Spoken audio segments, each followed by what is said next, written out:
Hello guys! Welcome back to my channel. So tuturuan ko kayo kung paano gumawa ng simpleng logo hanggang sa mas magandang logo na pwede mong pagkakitaan ng $5 up to $50 o higit pa. At kung saan pwedeng kumita online.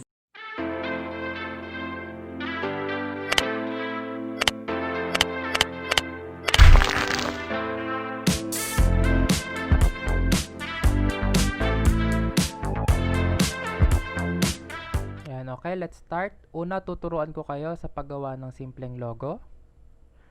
Punta na tayo sa File, New. Ang gagamitin ko ay ang width na 1000, height 1000 din, pixels, then resolution niya ay 300. Then, click natin yung Create. Yan. So, kanina nag-download na ako ng ating sample. Yan. So, i-drag na natin siya sa ating Photoshop. Dinownload ko siya sa flaticon.com. Libre lang yon. Pwede kayong mag-download doon. Resize natin siya. Ayan. Hold shift tsaka control para proportion yung kanyang sukat. Then, i-left mouse click ninyo habang nire-resize nyo siya. Then, pag okay na, click nyo to. Okay. Then, ang next step lang natin ay mag-create tayo ng text sa baba. For example, Dog Street, yung veterinary clinic. Dog Street. Okay. Baguhin lang natin yung bebas ng ibang font. For example, eto. Tapos, lakihan natin ng size. Ayan. For example, yan. So, eto na yung pinakasimpleng paggawa ng logo. Ganyan lang kadali. Kung gusto mong gawing PNG yan, then save ninyo, file, save as. Dapat PNG format siya. Ayan. Then, save nyo lang. Dog Street, then isave natin. For example. So, eto na yung pinakasimple na logo na nagkakahalaga ng $5 to $25. Kung gusto pa naman natin siyang dagdagan, for example, eto, dagdag natin, lagay natin dito sa gilid. Diyan, for example. So, yan na yung pinaka-unique na logo natin na pwede nating ibenta na halagang $5 to $25. Pwede nyo rin palitan ito, yung font size niya pa. Palitan ng kulay. Right-click. I-rasterize layer nyo muna siya. Then, right-click. Select pixels. Tapos, hanap tayo sa brush. Dapat hindi naka-caps lock para makita nyo yung bilog na cursor nyo. Ayan. So, kung ano yung selected part, yun lang yung mapipintahan natin. Then, Control D para ma-deselect. Ayan. Ganyan pwede siyang baguhin. So, sa mga first timer pa lang or beginner, nasa description box ko kung saan kayo pwedeng manood ng step by step kung paano gamitin itong mga tools na yan para mas ma-familiarize pa kayo. Pwede nyo muna panoorin yon. So, paano naman yung paggawa ng $25 to $50 na logo? Okay, then i-resize natin.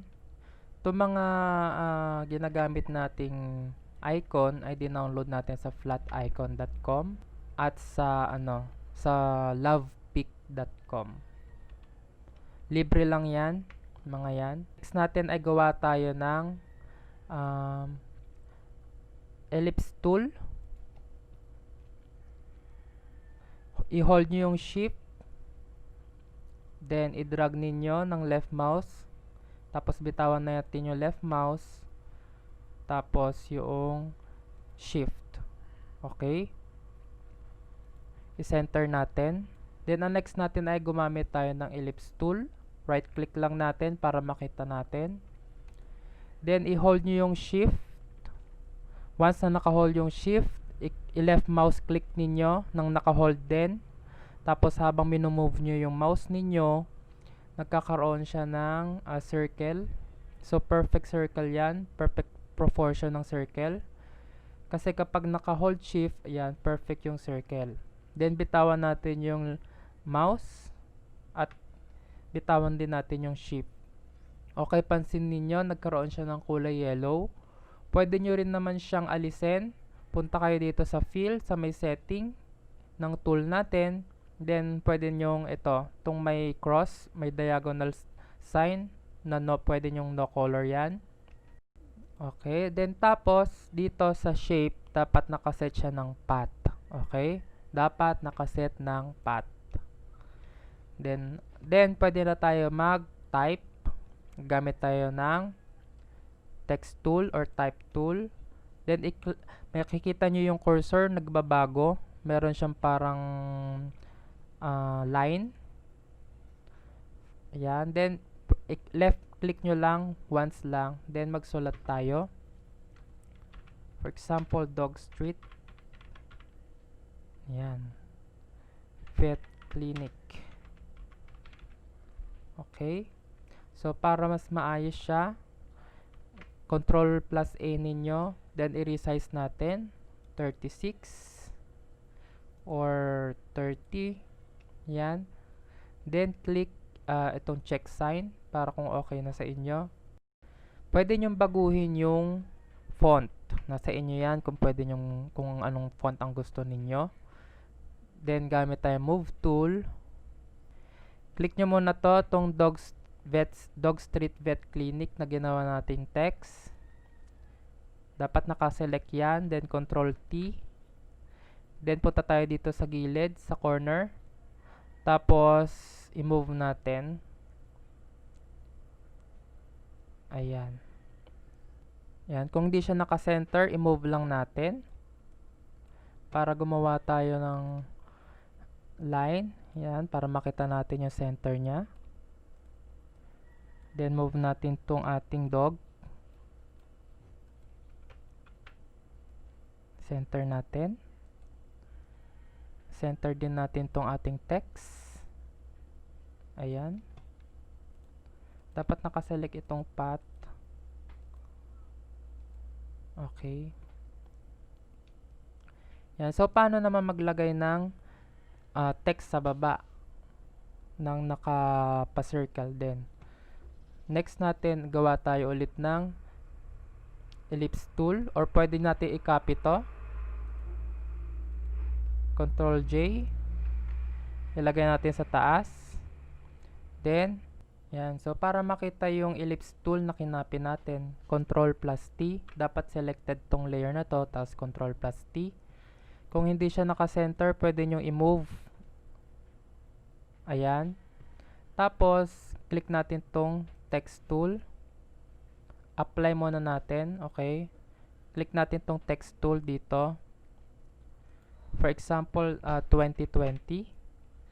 Yan. So, kung mapapansin ninyo, baliktad yung ating 2020. Punta tayo dito. Right-click ninyo, then direct selection tool. Ayan. Mapapansin nyo, nagbago yung cursor natin pag nilapit natin sa 2020. Ang gagawin nyo lang dyan, idadrag nyo papaloob. Left mouse click, then papaloob. Okay. So, yan. Then, click natin. Okay, ayusin lang natin. Drag lang natin sa baba. Kung gusto nyo baguhin yung font, pwede. Ayan. For example. Okay. Highlight natin. Liitan natin tong font niya. Gawin lang nating 24.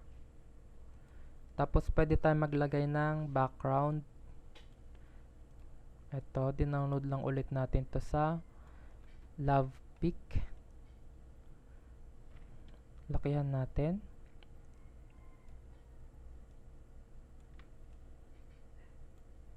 Okay. Then, i-drag natin sa baba ng layer. Ayusin pa natin yung ating background. Control T. Sample, ganyan. Pwede nyong i-distort kung gusto ninyo. Okay. Then, gagawin nating circle. Okay? Para gawing circle naman itong logo na to, click natin tong elliptical marquee tool. Kung ano, i-right click nyo yan para makita nyo yung ibang option. Then punta tayo dito, i-hold shift natin, then left mouse click. Habang naka-hold yung left mouse natin, i-drag natin pababa. Ayan. So, nagke-create siya ng isa-select natin. Okay. Pag okay na, Control plus C, Control plus V. Then, i-hide natin to. Ayan. I-center muna natin. Ayan. Then, mag-add pa tayo ng ito. Pwede to. Ayan. Then, hold shift alt tapos left mouse. Tapos punta tayo sa gilid para mag-iba yung cursor na sign natin. Tapos, center natin. Then, pag okay na yung ating transform, ayan, lagay natin dyan. Then, Control plus C, tsaka Control plus V para copy-paste. Or Control plus J para automatic na siyang copy-paste. Okay? Okay, pwede nating baguhin yung kulay nitong 2020. Taas lang natin yan. Pick tayo. For example, medyo dark color na blue. Or ayan. Then, okay natin. Right click nyo dito sa bandang right side ng layer. Blending options. Pwede tayo maglagay ng stroke. Baguhin natin yung kulay. Yung medyo light. Or medyo dark. For example, yan. Then, click OK. Okay. Ayan. Kung gusto nyo baguhin ng kulay ito, pwede. Pwede tayong gumamit ng etong color balance. Okay. So, gagamit tayong color balance.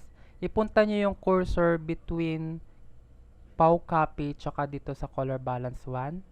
Then, i-hold nyo yung Alt. Mapapansin nyo nagbago yung cursor. Once na ni-left mouse click natin yan, magkakaroon siya ng arrow, tinuturo niya tong Pow Copy. Ibig sabihin, dito lang magkukulay dito sa ating color balance, kung ano man yung baguhin natin dyan.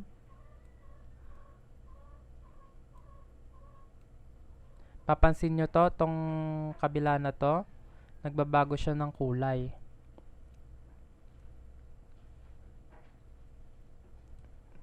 Ayan. Hanap tayo ng bagay na kulay. Hanap tayo ng bagong kulay. So, yan, medyo bagay. Or pwede rin naman ito. For example, etong binago natin, ika-copy natin dito sa kabila. Ito, i-copy nyo lang to, Control J, Control plus J. Tapos, ibaba natin dito. So, ito yung pow na to. Ito yung kinopy natin. Punta tayo sa gitna, i-hold yung Alt, tapos left mouse click.